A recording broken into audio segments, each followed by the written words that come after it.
Assalamualaikum students. I'm your maths teacher Ms. Nimra. Today the topic is information handling. Information handling में हम पढ़ेंगे construct a frequency distribution table. How to construct a frequency distribution table with 5 class interval of equal size. आपके पास जो है वो 5 class interval given है equal size. Question given है 26 students of class 8 in a school score the following marks after 20 marks in a test in mathematics. 26 students जो हैं वो class 8 के इन्होंने स्कोर किया है following marks 20 out of 20 marks in mathematics test में। ये जो आपके पास नंबर्स गिवन हैं ये हैं ग्रुप डेटा। किस में गिवन है ये नंबर्स? ग्रुप डेटा में जो है वो नंबर्स गिवन हैं। ये क्वेश्चन को देखते हुए आपने जो है वो कंस्ट्रक्ट करना है फ्रीक्वेंसी डिस्ट्रीब्यूशन टेबल। सबसे पहले आपने कॉलम बनाना है क्लास इंटरवल का and then tally marks and then frequency table. And first of all सबसे पहले आप जो ग्रुप डेटा आपके पास गिवन है जो नंबर्स गिवन है 4, 10, 12, 16, 2, 8, 14, 16, 18, 20, 13, 4, 12, 6, 8, 10, 14, 16, 15, 16, 16, 14, 8, 12, 10 एंड 11। इन नंबर्स में सबसे पहले आपने फाइंड आउट करना है greatest value and lowest value. सबसे ग्रेटेस्ट वैल्यू सबसे पहले आप फाइंड आउट करेंगे एंड देन सबसे लोवेस्ट वैल्यू। सबसे लोवेस्ट वैल्यू आपके पास यहाँ गिवन है 2 एंड सबसे ग्रेटेस्ट वैल्यू आपके पास यहाँ गिवन है 20। सबसे पहले तो आप ये फाइंड आउट करेंगे एंड देन फिर हम क्लास इंटरवल बनाएंगे। क्लास इंटरवल आपके पास क्वेश्चन में गिवन है कि साइज़ क्या होना चाहिए आपके पास 5, यानी कि 5 का जो है वो ग्रुप होना चाहिए। जो नंबर्स आप यहाँ लिखेंगे क्लास इंटरवल के वो ग्रुप का साइज़ होना चाहिए 5। अब आपके पास सबसे लोवेस्ट वैल्यू है 2, तो हम यहाँ से स्टार्ट करेंगे 1 से 1 to 5। जब आप यहाँ 1 to 5 लिखेंगे तो आपके पास कितने नंबर्स हैं यहाँ पर? 5 नंबर्स 1, 2, 3, 4 एंड 5। 5 के बाद यहाँ से हम स्टार्ट करेंगे 6 to 10। इनके दरमियान का जो डिफरेंस है वो होना चाहिए 5। कितने नंबर्स का डिफरेंस होना चाहिए? 5 का। 10 के बाद यहाँ पर है आपके पास 11 से लेकर 15, देन 16 से लेकर 20। जो आपके पास ग्रेटेस्ट वैल्यू है 20 वो यहाँ पर इंक्लूड होनी चाहिए क्लास इंटरवल के अंदर। अब आपने जो है वो क्लास इंटरवल बनाया है। ये नंबर 1, ये number 2, number 3 and then number 4। Number 1 है आपके पास 1 to 5, नंबर 2 है 6 to 10, नंबर 3 है 11 to 15 एंड नंबर 4 है 16 to 20। अब 1 to 5 के ग्रुप में आप यहाँ देखेंगे जो आपके पास यहाँ नंबर्स गिवन हैं कि कितने नंबर्स यहाँ पर आ रहे हैं 1 से लेकर 5 के बिटवीन। 1 to 5 से बिटवीन कितने नंबर्स आ रहे हैं हमारे पास? 2,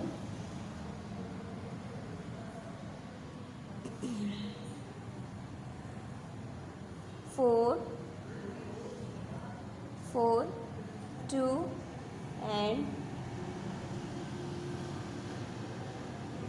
और कोई नंबर नहीं है हमारे पास।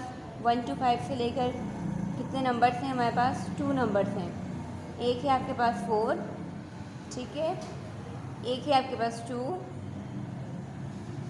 And then 4 again. यहाँ पर भी 4 है तो आप यहाँ भी सर्कल लगा लें।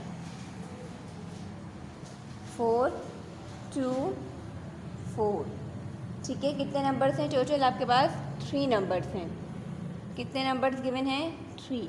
तो आप यहाँ पर टैली मार्क्स में लिखेंगे 1, 2 एंड 3। फ्रीक्वेंसी टेबल में आप यहाँ नंबर्स में लिखेंगे 3 एंड देन सेकेंड 6 to 10। 6 से लेकर 10 तक आपने बताना है कि कितने नंबर्स गिवन हैं। 10, 8, 6, 8, 10,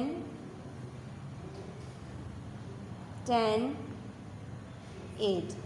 टोटल कितने नंबर हो गए आपके पास? 7। 1, 2, 3, 4, 5, 6 एंड 7। तो आप यहाँ लिखेंगे 1, 2, 3, 4 एंड देन 5, 6, 7। आप यहाँ नंबर्स में लिखेंगे 7 एंड देन 11 to 15। 11 to 15 में आपने देखने हैं कि कितने नंबर्स हैं। 1, 2 3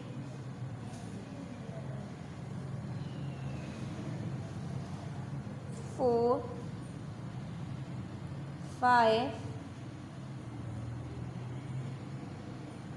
6 7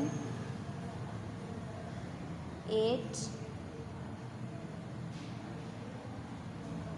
देन 11। ये टोटल नंबर हो गए आपके पास 9। 1 2 3 4 5 6 7 8 एंड 9। आप यहाँ लिखेंगे 9 एंड देन 16 to 20। 16 to 20 से आप यहाँ से स्टार्ट करेंगे 1 2 3 4 5 6 and 7। 1 2 3 4 5 6 7।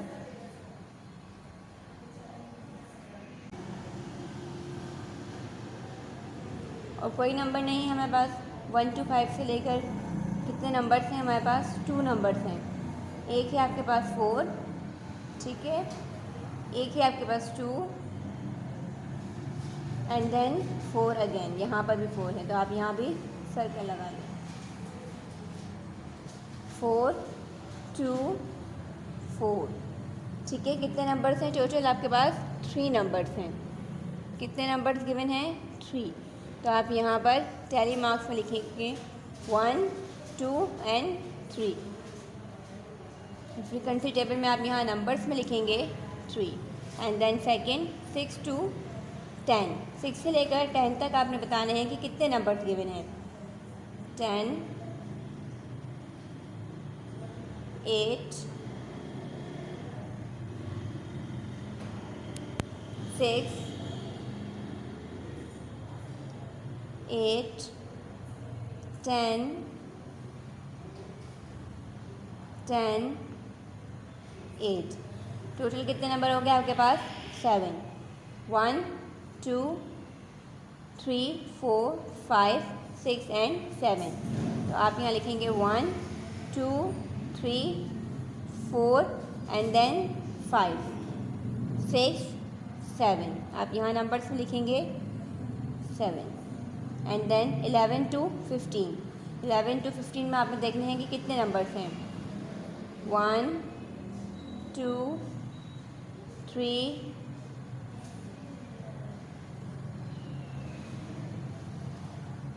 4 5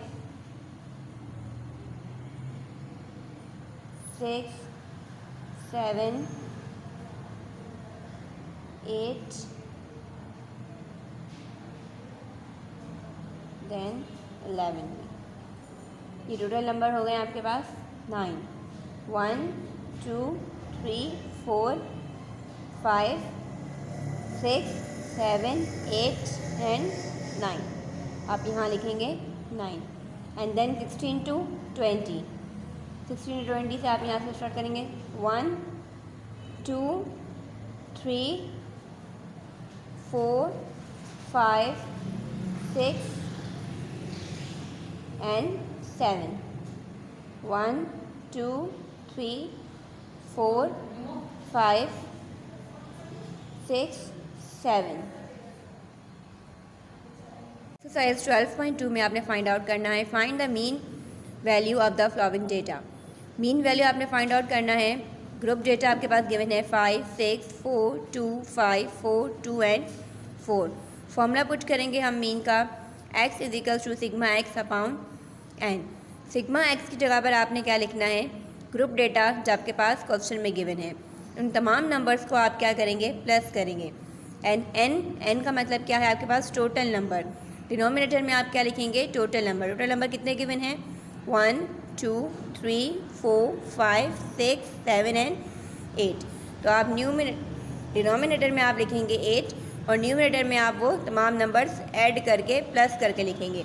जब आप इन तमाम वैल्यूज़ को प्लस करेंगे तो आपके पास आंसर आएगा 32 एंड डिनोमिनेटर में आप यहाँ लिखेंगे 8 क्योंकि टोटल नंबर्स कितने गिवन हैं आपके पास? 8 एंड देन फिर आप कैंसिल करेंगे 2 1 2 1 इसे कैरी देंगे, 2 6 ज़ 12, 2 4 ज़ 8, 2 2 ज़ 4, 2 8 ज़ 16 एंड देन 2 1 ज़ 2, 2 4 ज़ 8। तो आपके पास आंसर आएगा 4। आपके पास आंसर क्या आएगा 4। इट मीन्स कि आपके पास जो मीन आया है, जो आपने फाइंड आउट किया है मीन, वो क्या है, मीन की वैल्यू क्या आई है आपके पास, जो आपने फाइंड आउट की है वो है 4।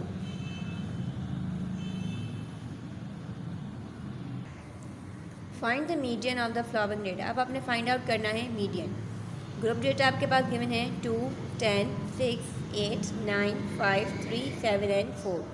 फर्स्ट ऑफ ऑल आपने डेटा को अरेंज करना है इन असेंडिंग ऑर्डर। सबसे पहले आप जो डेटा आपके पास गिवन है उसे आप अरेंज करेंगे in ascending order. Ascending order में आप डेटा अरेंज करेंगे। किस तरह से अरेंज होगा डेटा, 2 3 4 5 6 7 8 9 एंड देन 10। सबसे पहले आपने अरेंज करना है in ascending order. Ascending order में अरेंज करने के बाद आप यहाँ लिखेंगे therefore median. Median find out करना है आपने, अब में लिखेंगे n+1/2। ये है आपके पास फॉर्मूला फाइंड आउट करने का, मीडियन फाइंड आउट करने का फॉर्मूला, वैल्यू, ठीक है, n+1/2, n+1। n आपको मैंने बताया था जब हम मीन फाइंड आउट कर रहे थे कि n क्या है आपके पास, टोटल नंबर। टोटल नंबर कितने हैं काउंट कीजिए, काउंट करेंगे 1 2 3 4 5 6 7 8 एंड 9। तो आप यहाँ n की जगह पर लिखेंगे 9+1/2। 9+1 इज़ 10/2। 10 को कैंसिल करेंगे, 2 1 ज़ 2, 2 5 ज़ 10। तो आपके पास जो आंसर आया है वो आया है 5। इट मीन्स जो वैल्यू आई है आपके पास वो है 5th value. Value is equals to 5th। अब आप अपने जो आपके पास डेटा गिवन है उसमें आप देखेंगे कि 5th वैल्यू कौन सी है, 1 2 3 4 एंड 5। 5th वैल्यू कौन सी है आपके पास, 6। तो आप यहाँ क्या लिखेंगे, वैल्यू इज इक्वल्स टू 6। तो आपने जो मीडियन मालूम किया है क्वेश्चन में, वो मीडियन क्या है आपके पास, 6, और फिर ये आपका आंसर। अब हम फाइंड आउट करेंगे mode. Find the mode of the following data. Data आपके पास गिवन है, सबसे पहले हमने मीन फाइंड आउट किया, देन मीडियन। अब हम फाइंड आउट करेंगे मोड। मोड क्या है, mode is that value which occurs maximum number of times in a group of data. It is that value which has the greatest frequency most common value in a given group data. Most common value होनी चाहिए, यानी कि एक से ज़्यादा बार जो है वो नंबर रिपीट होने चाहिए ग्रुप में। जो आपके पास ग्रुप गिवन है क्वेश्चन में, उसमें जो है वो गिवन जो डेटा ग्रुप डेटा आपके पास गिवन है उसमें जो है वो मोस्ट कॉमन वैल्यू होनी चाहिए, उसे हम क्या कहते हैं, mode. When none of the value is repeated there is no mode in the data. Data में अगर कोई नंबर रिपीट नहीं हो रहा है तो उस डेटा में कोई भी मोड गिवन नहीं होगा। When there are 2 or more values of the same greatest frequency there are 2 or more modes in the data. For example, अगर आपके पास डेटा में 2 से ज़्यादा नंबर्स हैं जो रिपीट हो रहे हैं तो एक क्वेश्चन में 2 भी मोड हो सकते हैं। जिस तरह आपके पास क्वेश्चन गिवन है 25 26 45 76 90 25 87 65 43 एंड 25। अब यहाँ पर कौन से रिपीटेड जो नंबर हैं, जो नंबर रिपीट हो रहे हैं, 25 25 and then 25। Most common number is mode. तो क्वेश्चन में मोड क्या होगा आपके पास, 25। 1 7 2 एंड 8, 2 8 ज़ 16, 1 से कैरी देंगे, 2 6 ज़ 12, 2 4 ज़ 8, 2 4 ज़ 8, 2 3 ज़ 6, 2 2 ज़ 4, 2 2 ज़ 4, 2 1 ज़ 2 एंड 2 6 ज़ 12 एंड देन 2 1 ज़ 2। हम यहाँ बीच में 0 लिखेंगे क्योंकि हम यहाँ पर 1 से 16 दोनों नंबर ले रहे हैं, इसलिए 2 1 ज़ 2, 2 8 ज़ 16, 2 5 ज़ 10, 2 4 ज़ा 8, 2 2 ज़ा 4, 1 इसे कैरी देंगे, 2 7 ज़ा 14 एंड देन अब ये 2 के टेबल से नहीं हो सकता तो हम इसे 3 के टेबल करेंगे, 3 9 ज़ा 27, 3 3 ज़ा 9 एंड 3 1 ज़ा 3। देन ये तमाम फैक्टर्स आप लिखेंगे 1 7 2 8 इज इक्वल्स टू, जितने भी फैक्टर्स हैं ये आप लिखेंगे 2 मल्टीप्लाई 2 मल्टीप्लाई 2 मल्टीप्लाई 2, कितने 2 हैं 1 2 3 4 5 6, 1 2 3 4 5 एंड 6, फिर आप 3 लिखेंगे 3 मल्टीप्लाई 3। अब 3 3 का पेयर बनाएंगे जिस तरह हम स्क्वायर में 2 2 का पेयर बनाते हैं। अब हम जो है वो क्यूब सॉल्व कर रहे हैं तो हम 3 3 का पेयर बनाएंगे, 3 3 एंड 3। अब यहाँ पर जो है वो 3 पेयर बने हैं आपके पास, 2 power 3 multiply 2 power 3 multiply 3 power 3 is equals to 2 multiply 2 multiply 3। जब आप मल्टीप्लाई करेंगे 2 multiply by 2 4, 4 multiply by 3 is 12, 12 power 3। It means कि ये जो है वो जो नंबर आपके पास गिवन था वो नंबर परफेक्ट क्यूब है, क्योंकि जब आप 12 को 3 टाइम मल्टीप्लाई करते हैं तो आपके पास आंसर आता है, वही आंसर आएगा जो हमारा क्वेश्चन है। जब आप 12 को 3 टाइम मल्टीप्लाई करेंगे तो आपके पास सेम वही आंसर आएगा जो क्वेश्चन है।